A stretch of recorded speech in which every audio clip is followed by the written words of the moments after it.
नमस्कार, चार के चक्रव्यूह में आपका स्वागत है। आज चार के चक्रव्यूह की सबसे बड़ी खबर आपको बता दें, सीएम योगी पर बनी अजय फिल्म रिलीज हो गई है, जिसको लेकर एक तरफ पूरे यूपी में उत्साह है, लखनऊ में हाउसफुल है, तो वहीं दूसरी तरफ चेन्नई जैसे राज्य में कड़ा विरोध भी देखने को मिल रहा है। तो क्या गुल खिला रही है सीएम योगी पर आधारित ये फिल्म, बताएंगे आपको। साथ ही ये भी बताएंगे कि अखिलेश यादव क्या बोले। फिर दूसरी खबर में बात संभल की, जहां रात के अंधेरे में वोट चोरी को लेकर युवा कांग्रेस ने मार्शल जुलूस निकाला, जिसका समर्थन खुद संभल सांसद ने किया। बताएंगे आपको पूरा मामला। फिर तीसरी खबर में बात अखिलेश यादव की, जिन्होंने सीएम योगी को झूठा बताया। और चौथी खबर में बात आजम खान की, जिनको लेकर ये चर्चा चल रही है कि उनकी जेल से रिहाई पर ब्रेक लग सकता है। तो क्या है पूरा बवाल, बताएंगे आपको। तो चलिए शुरू करते हैं चार का चक्रव्यूह। शुरुआत करते हैं चार के चक्रव्यूह की सबसे बड़ी खबर से, जो सीएम योगी पर आधारित फिल्म अजय से जुड़ी है। यह फिल्म केवल एक नेता की कहानी नहीं, बल्कि एक ऐसे व्यक्ति की यात्रा है जिसने राजनीति की राह चुनकर देश के सबसे बड़े राज्य में सरकार की कमान संभाली। इस फिल्म में योगी के एक्शन से लेकर रिएक्शन दिखाए गए हैं। फिल्म के रिलीज होते ही सोशल मीडिया पर कई वीडियो वायरल हो रहे हैं, जहां संतों से लेकर आम जनता में उत्साह देखने को मिल रहा है। पोस्टर की पूजा की जा रही है। यही नहीं, ये वीडियो देखिए जो मूवी हॉल का है, जहां किस तरह फिल्म देखने के बाद नारे लगाए जा रहे हैं। जहां एक तरफ सीएम योगी पर बनी फिल्म देख जनता झूम रही है, तो वहीं दूसरी तरफ सीएम योगी की इस फिल्म का मौलाना विरोध कर रहे हैं। यही नहीं, कतर और सऊदी में इस फिल्म को बैन कर दिया गया है और दक्षिण राज्य जैसे चेन्नई में इस फिल्म के पोस्टर पर कालिक तक पोत दी गई है, जिसको लेकर प्रोड्यूसर रितु मेंगी ने कहा कि भारत हमेशा से योगियों के शाश्वत ज्ञान में विश्वास करता है। अजय एक योगी की अनकही कहानी के माध्यम से हम बस उस यात्रा को शेयर कर रहे हैं। भले ही ये फिल्म कतर और सऊदी अरब में रिलीज ना हो, फिर भी इसकी कहानी दुनिया भर के लोगों के दिलों में जगह बना लेगी, क्योंकि ये फिल्म एक सोच है और विचारों पर रोक नहीं लगाई जा सकती। और अब आपको बताते हैं अखिलेश यादव का रिएक्शन, जब उनसे प्रेस कॉन्फ्रेंस के दौरान ये पूछा गया कि क्या आप ये फिल्म देखेंगे, तो उन्होंने क्या कहा, सुनिए। कई फिल्में आती हैं, कोई देखने नहीं जाता उनको। जब उन्हें हम लोग ऐसी देखते हैं तो क्या फिल्म देखेंगे जाके? अच्छा, उनके डायलॉग अगर सुनना है तो ए नहीं कहाँ है तो क्या डायलॉग सुनना है उनका?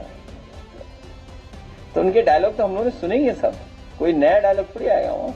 अखिलेश यादव के बयान से साफ समझ आता है कि अखिलेश यादव को ये चुभ रहा है कि भला उन पर ऐसी कोई फिल्म क्यों नहीं बनाई गई है। अब बने भी तो क्या बने, कोई काम तो उन्होंने किया नहीं है।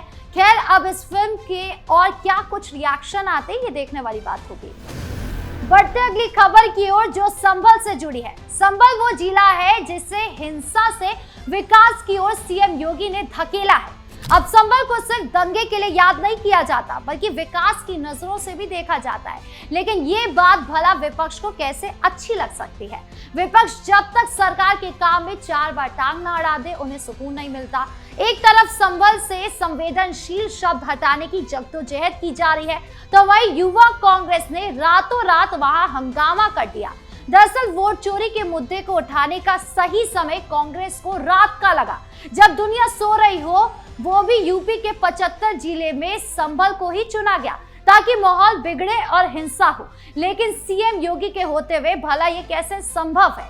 सीएम योगी ने भी अपनी फोर्स को रात के अंधेरे में संभल में भेज दिया, जहां ये जुलूस हो रहा था, जहां नारे लग रहे थे, और ये कहा कि जो भी अराजकता फैलाए, दंगा करने की कोशिश करे, उसे उठा लेना किसी को भी बख्शा नहीं जाएगा। और इन सब के बीच गेस करिए, युवा कांग्रेस को हवा देने का काम किसने किया होगा? और कोई नहीं, संभल सांसद जिया रहमान बर्क ने। ऐसा लग रहा है जैसे संभल सांसद को हिंसा से प्रेम हो गया हो। पहले संभल मस्जिद को लेकर हिंसा में अपना नाम जुड़वाया, और अब एक नई हिंसा उकसाने के लिए युवा कांग्रेस को कहा कि आप जोर जोर से नारे लगाइए, कोई दिक्कत की बात नहीं है। लेकिन जब सीएम योगी की पुलिस ने सांसद को घूरा, तो वो भी चुप हो गए।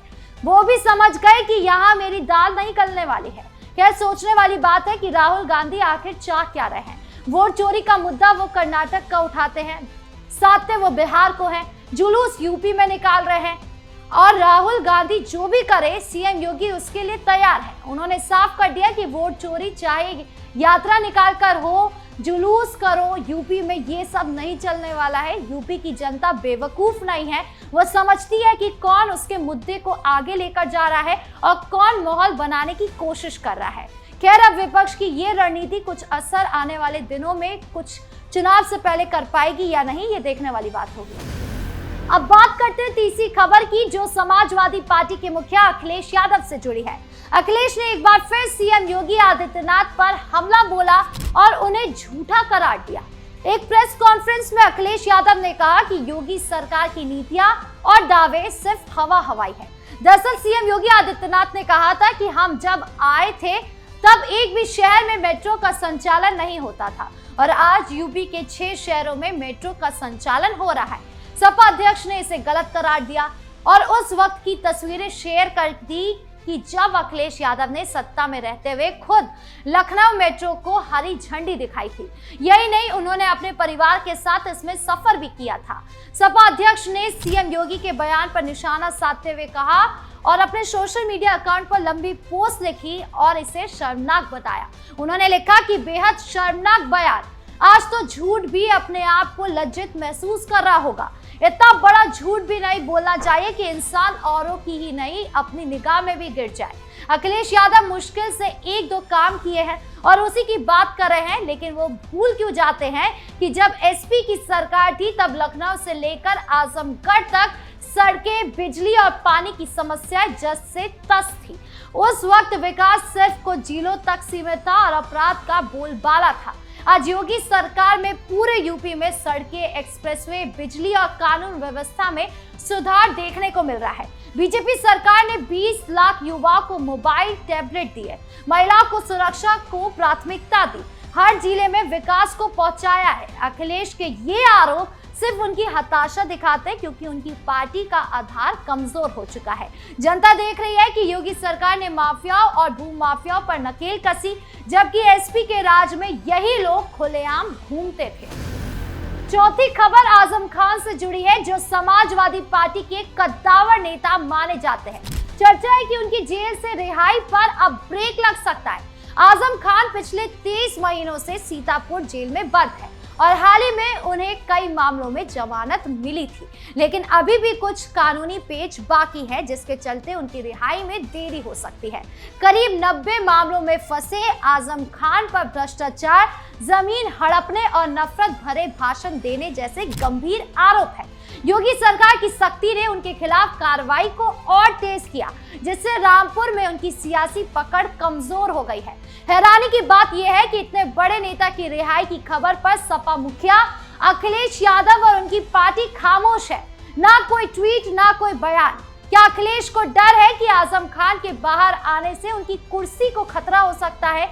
आखिर 2022 में खुद योगी आदित्यनाथ ने कहा था कि अखिलेश नहीं चाहते कि आजम जेल से बाहर आए, क्योंकि इससे उनकी सियासत पर असर पड़ सकता है। आजम की जेल यात्रा और सपा की चुप्पी ये साफ करती है कि पार्टी अब अपने पुराने नेता को भी संभाल नहीं पा रही है। ये सपा के लिए एक और झटका है और बीजेपी के लिए मौका, क्योंकि रामपुर अब उनके कब्जे में है।